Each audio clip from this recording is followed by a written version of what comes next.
FBR نے غیر منقولہ جائیداد کی فروخت اور منتقلی پر انکم ٹیکس آرڈیننس 2001 کے سیکشن 7E کے تحت عائد ٹیکس کی ادائیگی اور طریقہ کار میں تبدیلیاں کر دیں۔ لاہور ہائی کورٹ کے فیصلے کی روشنی میں پنجاب میں اطلاق روک دیا ہے۔ لاہور ہائی کورٹ کے فیصلے کی روشنی میں سیکشن 7E کا اطلاق اب پنجاب میں نہیں ہوگا، جبکہ ملک کے دیگر صوبوں اور وفاقی دارالحکومت میں اطلاق کے حوالے سے اہم تبدیلیاں کر دی گئی ہیں۔ اس حوالے سے ریئل اسٹیٹ سیکٹر نے خوشی کا اظہار کیا ہے اور توقع ظاہر کی ہے کہ سیکشن 7E کا اطلاق پورے ملک میں جلد مکمل طور پر ختم ہو جائے گا۔ ان کے مطابق غیر منقولہ جائیداد کی فروخت یا منتقلی رک گئی تھی اور ملک میں پراپرٹی کی خرید و فروخت کی سرگرمیاں معطل ہو کر رہ گئی تھیں۔ FBR نے اس حوالے سے سرکولر نمبر 3 جاری کر دیا ہے، جس کے مطابق 21 جولائی 2023 کو سیکشن 7E سے متعلق جاری سرکولر کا اطلاق لاہور ہائی کورٹ کے دائرہ کار کے علاقے پر نہیں ہوتا جب تک عدالت کا یہ فیصلہ انٹرا کورٹ اپیل یا سپریم کورٹ میں کی جانے والی اپیل کی صورت میں ختم، معطل یا واپس نہیں ہوتا۔ نوٹیفیکیشن کے مطابق جائیداد کی فروخت یا منتقلی کی صورت میں اب FBR کے کمشنر ان لینڈ ریونیو سے سرٹیفکیٹ حاصل کرنے کی شرط بھی ختم کر دی ہے۔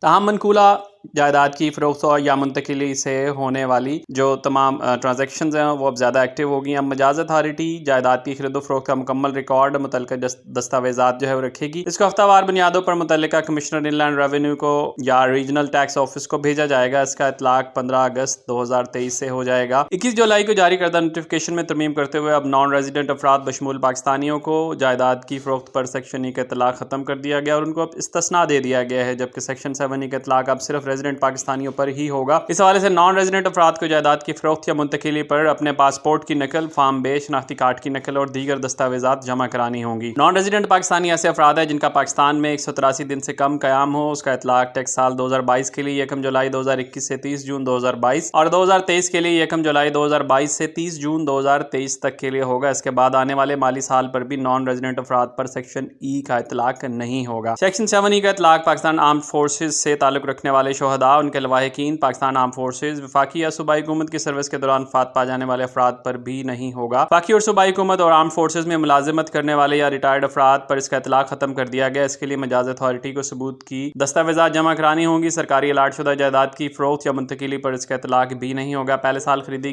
گئی جائیداد پر بھی سیکشن 7E کا اطلاق نہیں ہوتا، کیونکہ اس ٹیکس سال کے اندر انکم ٹیکس کے سیکشن 236 کے تحت ٹیکس کی ادائیگی پہلے ہی ہو چکی ہے۔ اس کے لیے مجاز اتھارٹی کو کمپیوٹرائز ادائیگی کی رسید فراہم کرنا ہوگی۔ نوٹیفیکیشن کے مطابق فارم ہاؤس، زرعی زمین پر کی گئی تعمیر، ذاتی زرعی جائیداد جس پر زراعت کی جا رہی ہو، کی فروخت یا منتقلی پر بھی انکم ٹیکس آرڈیننس کے سیکشن 7E کا اطلاق نہیں ہوتا، اور زرعی زمین پر ایک سے زائد تعمیر کیے گئے فارم ہاؤسز کی فروخت یا منتقلی پر سیکشن 7E کا اطلاق 21 جولائی 2023 کو جاری سرکولر کے مطابق ہوگا۔ ایک فارم ہاؤس جس کا رقبہ کم از کم 2000 مربع گز اور کورڈ ایریا 5000 مربع فٹ ہو اور ایک یونٹ پر مشتمل ہو، جبکہ ایک کمپاؤنڈ میں 2000 مربع گز سے زائد ایک سے زائد یونٹ ہوں تو اس کو الگ فارم ہاؤس مانا جائے گا۔ DNFBP میں رجسٹرڈ ڈیولپرز، بلڈر یا ڈیولپمنٹ اتھارٹی، لوکل اتھارٹی کی ذاتی ملکیت کی غیر منقولہ جائیداد پر بھی سیکشن 7E کا اطلاق نہیں ہوگا۔ یہ نوٹیفیکیشن عبوری مدت کے لیے لاگو رہے گا۔ اس حوالے سے ریئل اسٹیٹ کے ماہرین نے خوشی کا اظہار کیا ہے۔